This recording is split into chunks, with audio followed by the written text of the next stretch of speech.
Yo, it's Guido coming at you with the Tactics Talk. Welcome back. Thanks for tuning in, guys. I hope you have a fantastic day. This is an after-action report on the Blesk, which is the Tier 8 Czech light tank with the auto cannon thing going on. Ended up 2-marking this, and we are done with the 100 battle challenge on it. So I'm up to 100 battles. How did we do? Well, I liked it better than the Selma. Let's say that. 60% win rate. Stats-wise, kind of a mixed bag, to be honest, and doesn't exactly support 60%, but this is one of those tanks, light tanks in general, and I think artillery as well. There are some intangibles that go along with those particular types of vehicles in the game that can help you with a decent win rate that aren't just stats as far as damage, survival, things like that. So, that being said, I had a pretty paltry 962 average damage, and my average assist was 853, which is decent. But most of my Tier 8 light tanks are somewhere in the 1100 or above per game thing after 100 battles. Kind of interesting. 36% battles survived. That's actually kind of low for a light tank, especially for my light tank. So also a different kind of stat. What this thing brings to the game is closeout capability with that auto cannon. If you can get it to the mid to late game, it's an absolute beast with some hit points. If you don't have a lot of hit points, like with any tank, you will struggle even when you get to the mid to late game. But that's the challenge with a tank like this. Do not be tempted to, ooh, I'm going to jump out and machine gun things down. That can happen to some extent, especially if something's been softened up with other shots. But you will be tempted often in a tank like this to overexpose to try to get that really fun machine gun kill on somebody, and there's just too many other guns in the game. So watch out for that. Watch out for that. So 1.19 damage ratio, 1.7 destruction. Again, low, especially for a 60% win rate. So in spite of the intangibles, I think a significant amount of the 60% is a bit of luck in the 100 battles, to be quite honest. I mean, those stats are maybe 55%. We'd have to play 1,000 battles to see where that pans out, but I'll be happy with the 60. Don't get me wrong. It was all me, all that kind of stuff, but it doesn't really support a 60%. Break. That being said, I enjoyed it more than the Selma, which was the Tier 9, and I've done some videos on that. I finished that 100 battle challenge and just barely, might even been sub 50. I think it was 52%. It was a struggle. This one's more comfortable. What I will say also about this is be careful with the whole being tempted to jump out and try to gun things down. And then on the other hand, with this thing is it can be played as more or less a standard light tank in terms of it's small enough and stealthy enough, not amazing, but enough that you can do more scout stuff with it or light tank stuff with it than you can the Selma. The Selma, to me anyway, plays more like a medium tank with good camo, kind of a subpar medium tank with really good camo because it's a light tank and carries its camo while it moves, all that good stuff. This one is more, leans towards the traditional light tank. Although it's still large, it's not as massive as, say, a Selma. So I guess that's probably part of the play style that helped me, because I'm good at that part of the game, that I could actually play this one more like a scout than I could the Selma at Tier 9. So that's how I did with it. What else we got going on? Here's the equipment. I went ahead and left it on here for the video so you guys could see it. I was running a CVS in the bonus slot. I have a Bounty Optics and a Bounty LNES. I did have a second setup. Unfortunately, I did not remember to switch it to this enough when I got things like Himmelsdorf and that kind of deal, but I did have a combat setup with the mobility improvement, I guess experimental. It's an experimental, but it's also called a mobility improvement system, but there's also improved equipment. All right, great. But it's Tier 3. The bummer with that is now I have to use some parts to take it off the tank. For the combat setup, I was running the vents, Bounty vents, and a Bounty vert stab, just to get it around the map a little bit faster and to tame the gun a bit in the city maps where the stealth and stuff wasn't quite as important. I was running large kits. I ran Schmelniak. Oh, that's Bukti. Schmelniak, I think is that Polish? So I ran the Bukti, and I did not carry a whole bunch of gold, guys. One thing that's really cool about the Czech light tanks is you get less damage with the premium shell. So I find more often than not, it's way better to run the regular AP because you're going to want to get to the side and behind things anyway. So a little bit of extra pen doesn't really do a whole bunch for you the way that the tank is played. That being said, also then the credits are pretty easy to get out of these things because you're not tempted really to run a whole bunch of APCR. If you do run a lot of APCR, go ahead and chuck that down in the comments. Let me know if you think it makes a lot of difference because I'm just sort of making an assumption. I didn't do a lot of the gold premium round APCR thing. I ran it with the regular AP.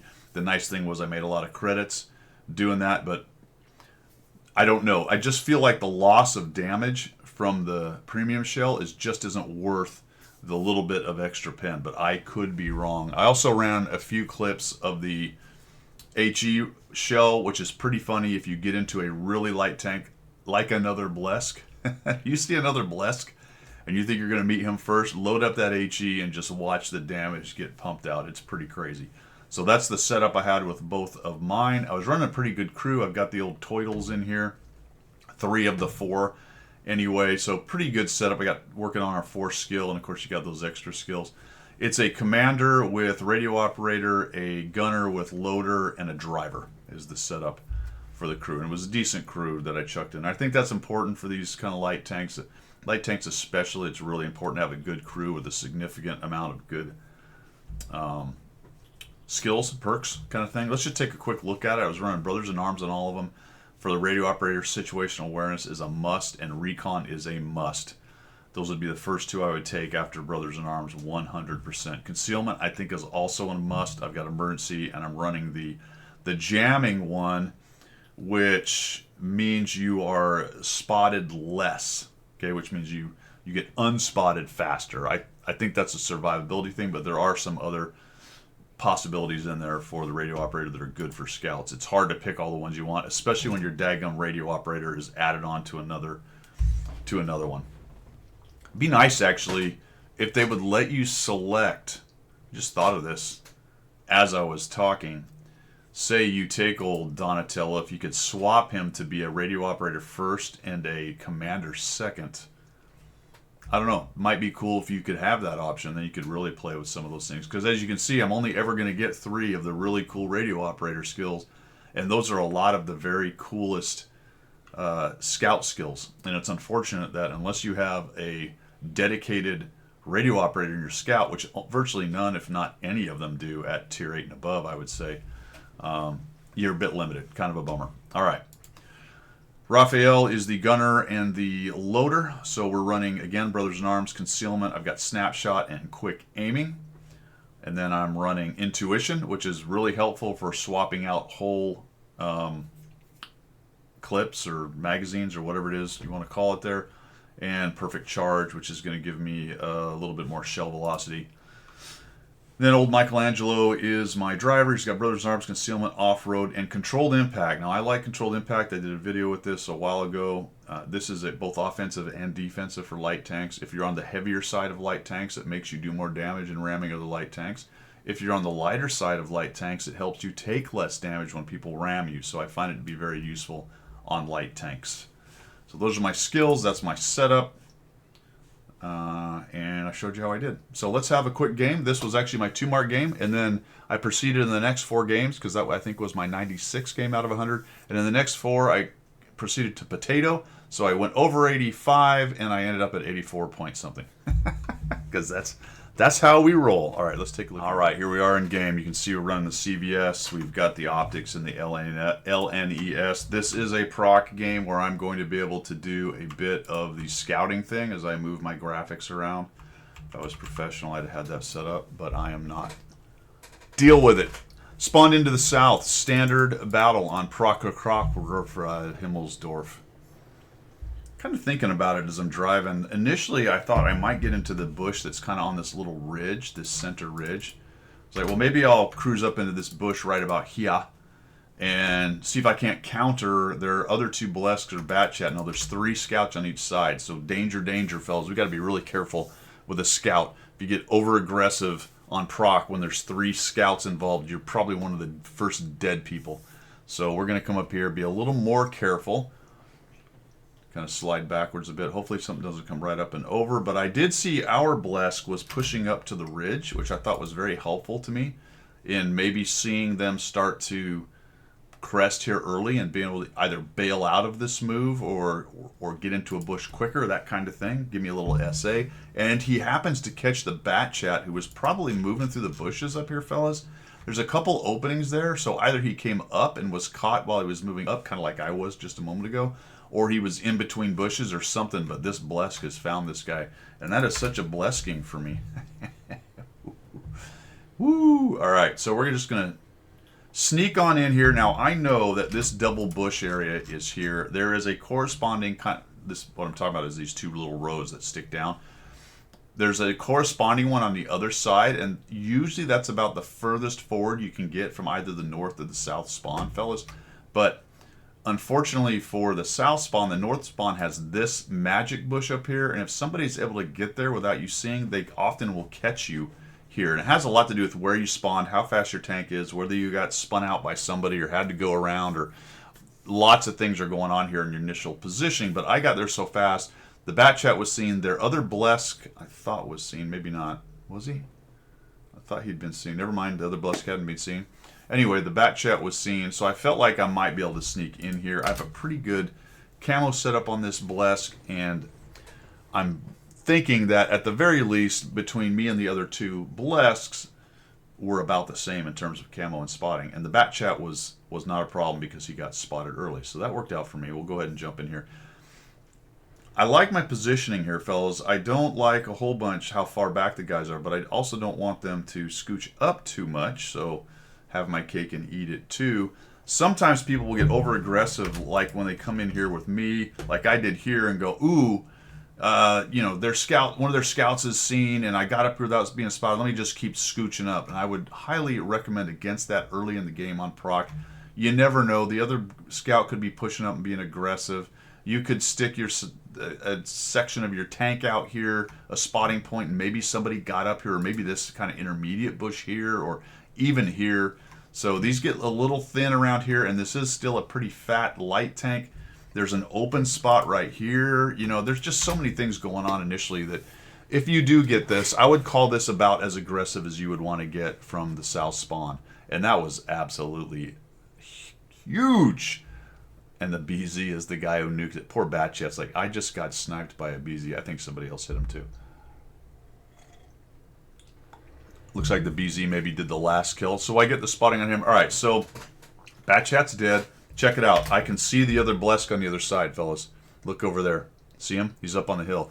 That means at the very most, I'm only dealing with one scout right now. Keep in the back of your cranium that medium tanks can carry CVSs, all right? So you can't just go, oh, I'm the only scout over here. I don't actually know that right now because there is another Blesk involved. But you can't say, oh, I'm the only scout. There's no way I'm going to be countered by anything on proc because I'm the king. There can be mediums that are going to be carrying a CVS, and that can be extremely dangerous for your scout. But I'm a little bit forward. The other problem with getting too forward here, and I don't have the issue at the moment because the Blesk is in the bowl, but if you get up here and the enemy owns that little bowl where our other Blesk is driving around, that can be really dangerous for you. They can see you or proxy light you. He's being a bit of a muppet. Spank tank right there, kind of poking up. That was nice. I didn't get any of that, but that's okay. I'm worried about the 4502 because if I want to do something like this, if there is a guy like the 4502 cresting right here, or even on this ridge a little bit closer to me, there are enough holes in some of these bushes here that you might get spotted. Especially once you get up this way, you can see there's another little hole on the road there. So I'm going to sneak around the inside. All right, that was bad. I wish I hadn't done that. I'm really surprised that I didn't take any fire, any blind fire right there. Be careful about moving up this road if you get into the middle of it. See how that line of sight, it goes right down there. Until I kind of got to this corner, when it was looking like this, then the bushes were in the way. But once you get there and start sticking out about the place I am now, you can get spotted. So I have to carve back inside a little bit. So just sneaky up here. I mean, just look how careful I have to be with how big this tank is. I'm just barely in these things. And here's that little opening here. This can be a dangerous spot. We're going to hang out here for a bit. The turtle does us a solid and moves up.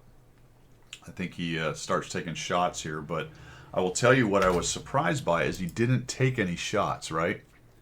Either they were holding them or no one sees him, and that's SA of a sort.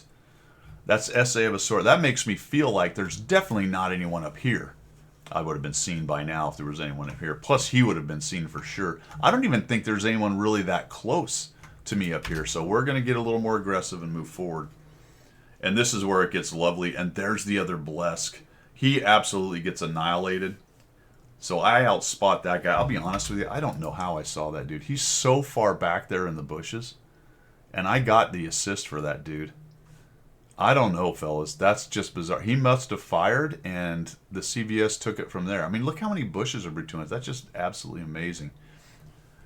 And I think I was a little bit further up to the right, so I might have had some line of sight. I mean, just enough. I don't know. That was crazy.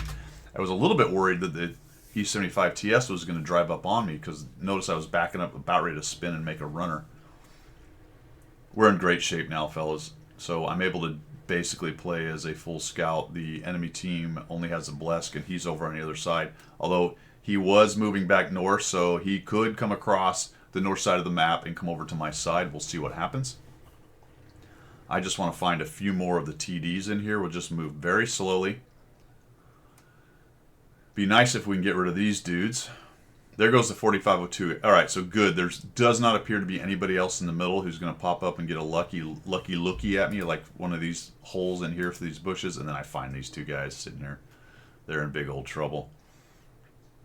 Ferdinand's taking thumb. I mean, he knows. He's like, great, there's a scout somewhere. Look at the other Blesk is just taking shots at him. He's getting thumped. I'll just keep scooching here.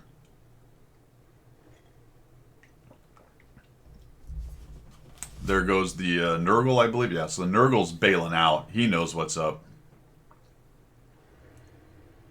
RHM dies, so I'm not too worried about it. Notice how I came out of the bush there just a little bit because I found the RHM. I'm pretty sure there's nobody else up there. I think I would have seen him. Not 100%, but there you go. Nurgle dies. That's awesome. Another 767 assists. Just like there with the 5,925. There's two spotted on either side. That means there's quite a few fellers over here. So let's see what we end up finding here. Just keep on sneaking. There's an opening. That's a danger. Crossing that spot. There we go. Down he goes. I thought that was my spotting, but it clearly was not. It's like maybe the AMX actually saw that dude. So did not happen to be anybody else left in that corner. We're going to come back across. It's all over but the shouting. Got the super is sitting on there. I don't know. People sit there on that side of the track all the time. It's just not a great spot. I wouldn't recommend going to that spot. He may have had to fall back to it, but as far as an initial position, it does have some shots on the hill, but it's just kind of a crummy spot. I really should have just got aggressive and gone after this guy because the other Blesk, look at him. Woohoo! Oh, I didn't get anything out of that. All right, so that's what I get for being a chicken. I did not Leroy Jenkins that one appropriately, my friends. I should have absolutely Leroy Jenkins to that one. There's the Blesk. We see him. He starts shooting, dies. I get some assist off of him for 303. We'll find the Sturb S1. We'll kind of start chucking some shots out at him. We'll just switch because I don't see the other guy anymore. Technique-wise, for long-range shots, we've talked about it a couple times in my other videos. You want to pickle down, take some shots. As that dispersion increases, come off the trigger, let it decrease again, and then fire another burst off. If you continue to hold the trigger down, it will get bigger and bigger, and you won't be hitting anything. But you can actually get pretty good. I was hoping one of those would pin him, but it didn't happen. It's actually a fairly accurate gun. It's just the length of time people hold down the trigger, the dispersion gets really bad. If you do what I did technique-wise, that's not bad. Somehow I hit him a couple times there. That just cracked me up. We got a few extra seconds in there based on guys dying. So it's quite a long time from the cap hitting full cap points and the game actually ending. It would have been nice if we could have got that. I might have been able to get a few more hit points off him. Big key here, guys. I've got half my shells in there. There is no way I'm taking 967 hit points off of the Pantera, especially if he's putting any front armor to me. So I'd have come up over there taking whatever damage I could have, and then I'd have to bail out because that's well past the ability. I don't even think this thing can really close out 900. I did the math at one point. I don't remember exactly what it is, but I don't think it's 900 for an entire clip that hits and pens. Maybe it's close, but it feels more like, and as I remember the math when I did it, it's more of a 400 to 500 hit point kind of closeout capability, provided you get to the side and the back and you don't hit a bunch of front armor and bounce stuff, or heavy armor, however, wherever the armor is heavy, tends to be in the front. So there you go. Fairly standard in terms of a good game on proc. For a scout, we got 6,619. I don't have the cards, unfortunately. I apologize for that. 192 damage, and we ended up with no kills on that. The two Blesk did some really good work in there. He sent me a note afterwards, so shout out to, who was it? Spank Tank out there. He did a nice job as well. Got a bit more damage than I do, and I don't know, 3,000 or 4,000 spotting in there as well. And pretty classic for a proc face roll for the other team. Just their scouts just got outplayed on proc. But that's what I like about this tank. I can actually play it as a scout. It does have a fun factor for the mid to late game as a kind of fast, not particularly great medium, but in terms of the burst potential of it can be funny. Especially Artie. It's very fun to gun down Artie with the thing. Last thing I'll say about it before we go. If you're careful and judicious with the clip, you can kill multiple low hit point guys. You just have to kind of be careful. It's very tempting to auto aim and just let it go. But if you're a little bit more careful and you get to the side and the back, or you aim at the weak spots, you're going to find yourself doing pretty well with that little auto cannon. There you go, fellas. We're done with the Blesk. Maybe the last time I ever played this thing. That is all I've got. We will see ya. Let me know what you think.